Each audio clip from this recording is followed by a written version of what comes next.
Welcome back to travel tech tries YouTube channel. ഇന്നത്തെ ഈ ഒരു വീഡിയോയിലൂടെ ഞാൻ നിങ്ങൾക്ക് കാണിച്ചു തരാൻ പോകുന്നത് നമ്മുടെ പ്രീമിയം സെഗ്മെൻറ്റ് മാരുതി കാറുകൾ ഇറക്കുന്ന നെക്സയുടെ ഒരു SUV ഓഫ് റോഡിങ് ക്യാപ്പബിലിറ്റി ഉള്ളൊരു വാഹനത്തെയാണ്. ഇപ്പം തന്നെ ഏതാണ് ആ വാഹനമെന്ന് നിങ്ങൾക്ക് മനസ്സിലായി കാണും. അത് ഏറ്റവും പുതുപുത്തൻ ജിംനി. ഈ ഒരു വാഹനത്തിൻ്റെ വിശേഷമാണ് ഇന്നത്തെ ഒരു വീഡിയോയിലൂടെ നമ്മൾ പരിശോധിക്കാൻ പോകുന്നത്. വീഡിയോയിലേക്ക് എല്ലാവർക്കും ഹാർദമായ സ്വാഗതം.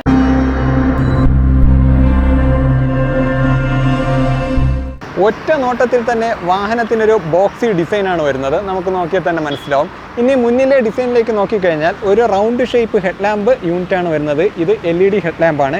ഇതിൽ തന്നെ നമുക്ക് ഡേ ടൈം റണ്ണിങ് ലാമ്പും പ്രൊവൈഡ് ചെയ്യുന്നു.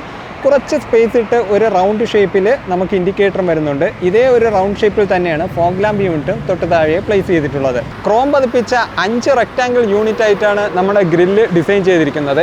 ഈ ഗ്രില്ലിൻ്റെ ഉള്ളിലായിട്ട് തന്നെ ഹണികോം ഡിസൈനും നൽകിയിട്ടുണ്ട്. ഈ ഒരു ഗ്രില്ലിൻ്റെ ഒത്ത നടുക്കായിട്ട് നമുക്ക് സുസുക്കിയുടെ ഒരു ലോഗോയും കാണാം. പിന്നെ നമുക്ക് ഫ്രണ്ട് ക്യാമറ ഒന്നും വരുന്നില്ല. ഒരു ഓഫ് റോഡിങ് വാഹനമായതുകൊണ്ട് തന്നെ മസ്കുലർ ഷേപ്പിലാണ് എയർഡാം യൂണിറ്റിൻ്റെ ഡിസൈൻ എന്ന് പറയുന്നത്. അതായത് കുറച്ച് പ്രൊജക്റ്റ് ചെയ്ത് നിൽക്കുന്ന രീതിയിൽ ഈ ഒരു എയർഡാം യൂണിറ്റിൽ തന്നെ നമുക്ക് ഹണികോം ഡിസൈനിൽ ചെറിയൊരു ഗ്രില്ലിൻ്റെ ഡിസൈനും കാണാം. നമുക്ക് പിന്നെ ഹെഡ് ലാമ്പ് വാഷർ യൂണിറ്റ് വരുന്നുണ്ട്. കാരണം ഓഫ് റോഡ് നടത്തുന്നത് കൊണ്ട് തന്നെ നമുക്ക് ഈ ഹെഡ് ലാമ്പിലൊക്കെ ചെളിയൊക്കെ പെട്ടെന്ന് പിടിക്കുന്നതാണ്. അതുകൊണ്ട് 2 സൈഡിലായിട്ട് 2 വാഷർ യൂണിറ്റ് നൽകിയിട്ടുണ്ട്. ഒരു SUV വാഹനമായതുകൊണ്ട് തന്നെ ഉയർന്നൊരു ബോണറ്റാണ് നൽകിയിരിക്കുന്നത്. ഈ ഒരു ബോണറ്റിൽ തന്നെ നമുക്ക് ക്യാരക്ടർ ലൈൻസ് ഒക്കെ വരുന്നുണ്ട് 2 സൈഡിലായിട്ട്. പിന്നെ നമുക്ക് ഒരു വൈപ്പറും 2 വിൻഷീൽഡ് വാഷർ യൂണിറ്റ് നൽകിയിട്ടുണ്ട്. പിന്നെ നമുക്ക് ഈ ഒരു ഭാഗത്തായിട്ട് ചെറിയൊരു ഡിസൈൻ വരുന്നുണ്ട്.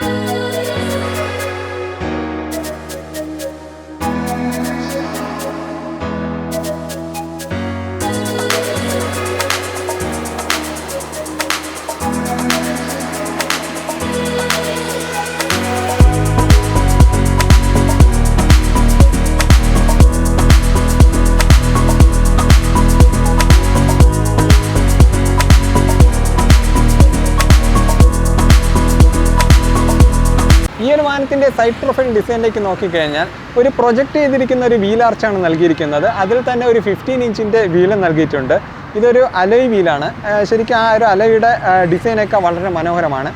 ഈ ഒരു അലോയ് വീലിൻ്റെ ആ ഒരു സെൻട്രലായിട്ട് തന്നെ സുസുക്കിയുടെ ചെറിയൊരു ലോഗോയും നൽകിയിട്ടുണ്ട്. മുന്നിൽ ഡിസ്ക് ബ്രേക്കും പുറകിൽ ഡ്രം ബ്രേക്കുമാണ് നൽകിയിരിക്കുന്നത്. ഈ ഒരു ഭാഗത്തായിട്ടാണ് ഇൻഡിക്കേറ്ററിൻ്റെ പ്ലേസ്മെൻറ്റ്. ഈ ഫെൻഡറിൻ്റെ അടുത്തായിട്ട് ചെറിയൊരു ഡിസൈൻ എലമെൻ്റ് ഒക്കെ കാണാം. പിന്നെ പിയാനോ ബ്ലാക്ക് ഫിനിഷിലുള്ള മിററാണ് നൽകിയിരിക്കുന്നത്. ഈ ഒരു മിററിന് ഇലക്ട്രിക്കലി നമുക്ക് അഡ്ജസ്റ്റ് ചെയ്യാനും ഫോൾഡ് ചെയ്യാനും സാധിക്കുന്ന ഒരു മിറർ യൂണിറ്റാണ്.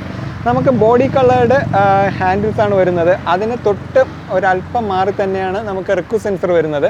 പിന്നെ ബ്ലാക്ക് കളറിലുള്ളൊരു റൂഫാണ് വരുന്നത്. നമുക്ക് ഈ മഴ പെയ്തു കഴിഞ്ഞാൽ ഈ വെള്ളമൊക്കെ ഒഴുകി പോകാൻ വേണ്ടിയിട്ട് ചെറിയൊരു പോലുള്ളൊരു ഭാഗം ഇവിടെ ക്രമീകരിച്ചിട്ടുണ്ട്. അത് ശരിക്കും കൊള്ളാം, നല്ലൊരു ഡിസൈനാണ്. ഇനി പിന്നിലേക്ക് പോകുമ്പോൾ നമുക്ക് ക്വാർട്ടർ ഗ്ലാസ് യൂണിറ്റ് ഒരു റെക്റ്റാങ്കിൾ ഷേപ്പിലാണ് ഡിസൈൻ ചെയ്തിരിക്കുന്നത്. ഒരു ബ്ലാക്ക് കളറൊക്കെ കൊടുത്തിട്ട് കൊള്ളാം.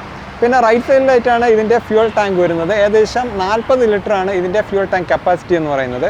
മാത്രമല്ല ഈ ഒരു സൈഡിൽ തന്നെയാണ് ആൻറ്റിനയും ഇവർ ഡിസൈൻ ചെയ്തിരിക്കുന്നത്.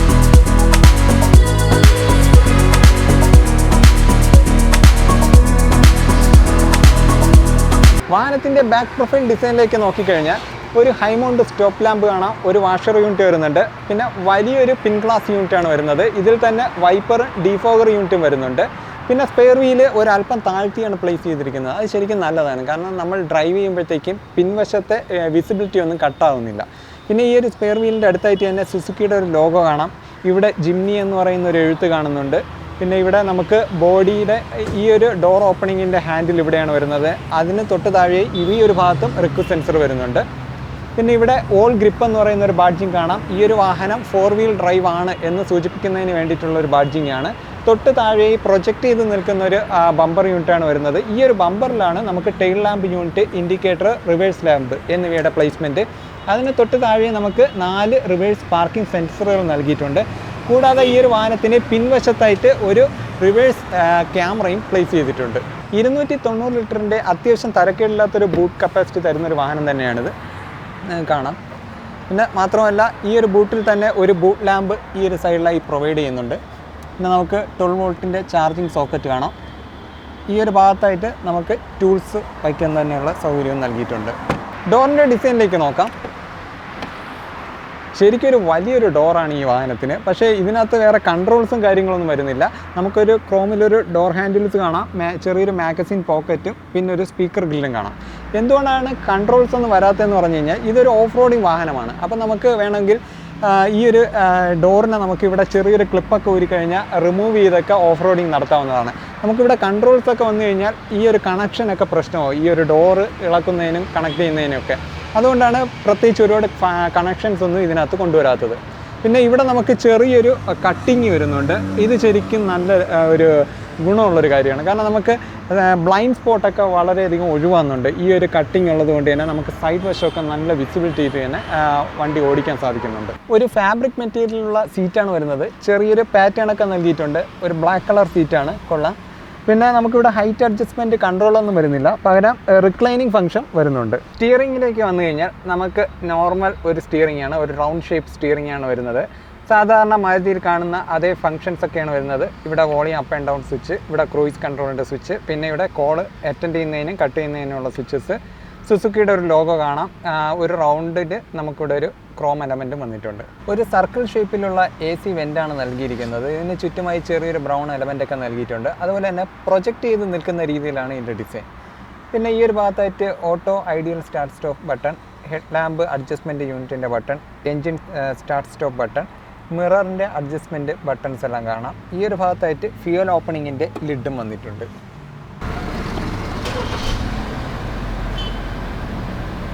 ഒരു ബോക്സി ഡിസൈൻ ഇൻസ്ട്രുമെൻ്റ് ക്ലസ്റ്ററാണ് വരുന്നത്. ഇതിൽ തന്നെ സ്പീഡോമീറ്റർ, ടാക്കോമീറ്റർ, സെൻട്രലായി ഡിജിറ്റൽ ഡിസ്പ്ലേയും വരുന്നുണ്ട്.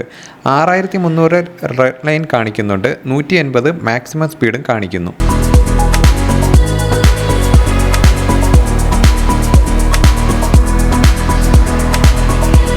9 ഇഞ്ചിൻ്റെ ആപ്പിൾ കാർപ്ലേയും ആൻഡ്രോയിഡ് ഓട്ടോയും സപ്പോർട്ട് ചെയ്യുന്നൊരു ഇൻഫോർടൈൻമെൻറ്റ് സിസ്റ്റമാണ് വരുന്നത്. തൊട്ട് താഴെയായിട്ട് റെക്റ്റാങ്കിൾ ഷേപ്പിലൊരു AC വെൻറ്റുകളൊക്കെ നൽകിയിട്ടുണ്ട്. അതിനുള്ളിൽ ക്രോം എലമെൻറ്റ് നൽകിയിട്ടുണ്ട്, കൊള്ളാം. പിന്നെ നടുക്കായിട്ട് ഹസാർഡ് ബട്ടൺ ഒരു റെക്റ്റാങ്കിൾ ഷേപ്പിൽ ഡിസൈൻ ചെയ്തിട്ടുണ്ട്. ഓട്ടോമാറ്റിക് ക്ലൈമറ്റ് കൺട്രോൾ AC ആണ് വരുന്നത്. അത് റൗണ്ട് ഷേപ്പിലാണ് ഡിസൈൻ ചെയ്തിരിക്കുന്നത്. പിന്നെ നമുക്ക് താഴെയായിട്ടാണ് വിൻഡോയുടെ പവർ വിൻഡോയുടെ കൺട്രോൾസ്, ട്രാക്ഷൻ കൺട്രോൾ, പിന്നെ ഹിൽ ഹോൾഡിൻ്റെ കൺട്രോളുകൾ വരുന്നത്. ഇതൊക്കെ ശരിക്കും പറഞ്ഞാൽ ഒരു ടഫ് ലുക്കിംഗ് ആയിട്ടാണ് ഈ ഒരു ബട്ടൺസൊക്കെ ഇത് നമുക്ക് ഡിസൈൻ ചെയ്തിരിക്കുന്നത്. അതായത് ഒരു ഓഫ് റോഡ് വാഹനമായതുകൊണ്ട് തന്നെ ഇതിൻ്റെ ഉൾവശമെല്ലാം മൊത്തത്തിലൊരു റിജിഡ് ഫീലിംഗ് ഒക്കെ തോന്നുന്നുണ്ട്. പിന്നെ താഴെയായിട്ട് 12 വോൾട്ടിൻ്റെ charging unit, USB charging unit ഒക്കെ വരുന്നുണ്ട്. ചെറിയൊരു സ്റ്റോറേജ് സ്പേസ് ഈ ഒരു ഭാഗത്ത് വരുന്നുണ്ട്. പിന്നെ ഓട്ടോമാറ്റിക്കിൻ്റെ ഗിയർ നോബ് വരുന്നുണ്ട്. ഏതൊരു 4 വീൽ ഡ്രൈവ് ആയതുകൊണ്ട് തന്നെ 4 വീൽ ഡ്രൈവിൻ്റെ കൺട്രോൾ യൂണിറ്റ് വരുന്നുണ്ട്. ഇവിടെ ഹാൻഡ് ബ്രേക്ക് യൂണിറ്റും ഈ ഒരു ഭാഗത്തായിട്ട് പുറകിലെ വിൻഡോയുടെ കൺട്രോൾ യൂണിറ്റുകളും വരുന്നുണ്ട്. ഇവിടെ നമുക്ക് 2 കപ്പ് ഹോൾഡറും വരുന്നുണ്ട്. മാനുവലി അഡ്ജസ്റ്റ് ചെയ്യാൻ കഴിയുന്ന മിറർ യൂണിറ്റാണ് വരുന്നത്. പിന്നെ നമുക്കൊരു ഹാലജൻ ടൈപ്പ് ലാമ്പ് യൂണിറ്റ് വരുന്നുണ്ട്.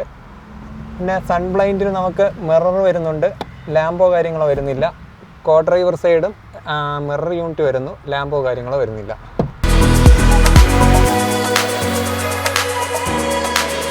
ഇനി പുറകിലെ കംഫർട്ടിനെ കുറിച്ച് നോക്കിക്കഴിഞ്ഞാൽ നമുക്കിവിടെ ചെറിയൊരു ഹാൻഡിലൊക്കെ വരുന്നുണ്ട്. പിന്നെ ക്രോമിലെ ഡോർ ഹാൻഡിലും, പിന്നെ ഇവിടെ പവർ വിൻഡോയുടെ കൺട്രോൾ വരുന്നുണ്ട്. പിന്നെ മാഗസിൻ പോക്കറ്റ് വരുന്നുണ്ട്. പിന്നെ പുറകിലെ സീറ്റിൻ്റെ കംഫർട്ടിനെ കുറിച്ച് പറഞ്ഞാൽ അത്യാവശ്യം തൈ സപ്പോർട്ട് വരുന്നുണ്ട്, പക്ഷേ കുറച്ചുകൂടെ ആവാമായിരുന്നെന്ന് പേഴ്സണലി എനിക്ക് തോന്നി. പിന്നെ അഡ്ജസ്റ്റബിൾ ഹെഡ് റെസ്റ്റാണ് വരുന്നത്. ഇവിടെ ചെറിയ റീഡിംഗ് ലാമ്പ് വരുന്നുണ്ട്. ആംബ്രസ്റ്റോ കാര്യങ്ങളോ ഒന്നും വരുന്നില്ല. ഇവിടെ ചെറിയൊരു കപ്പ് ഹോൾഡറും പിന്നെ അത്യാവശ്യം വലിയൊരു സെൻറ്റർ ടണലും വരുന്നുണ്ട്. 3 പേർക്ക് അത്യാവശ്യം കുഴപ്പമില്ലാത്ത രീതിയിൽ കാലൊക്കെ വെച്ചിരിക്കാം. 1.5 litre 4 cylinder K series petrol എഞ്ചിനാണ് ഈ വാഹനത്തിന് കരുത്ത് പകരുന്നത്. 103 PS പവറും 130 Nm ടോർക്കും പ്രൊഡ്യൂസ് ചെയ്യുന്നുണ്ട്. 1590 mm വീൽ ബേസും 210 mm ഗ്രൗണ്ട് ക്ലിയറൻസുമുള്ള ഈ വാഹനത്തിൻ്റെ ഹൈറ്റ് എന്ന് പറയുന്നത് 1782 mm ആണ്.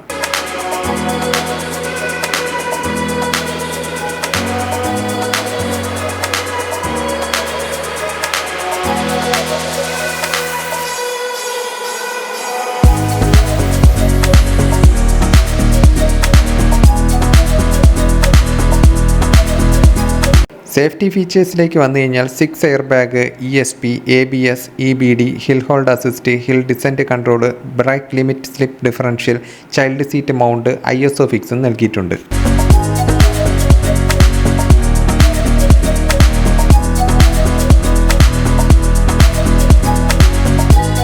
മാരുതി സുസുക്കി ജിംനിയുടെ റിവ്യൂ ഇടാൻ വേണ്ടി വാഹനം തന്ന് സഹായിച്ച തിരുവനന്തപുരം ടെക്നോ വാലിയിലെ ഷോറൂമാണ് നെക്സ ഇൻഡസ് മോട്ടോഴ്സ്.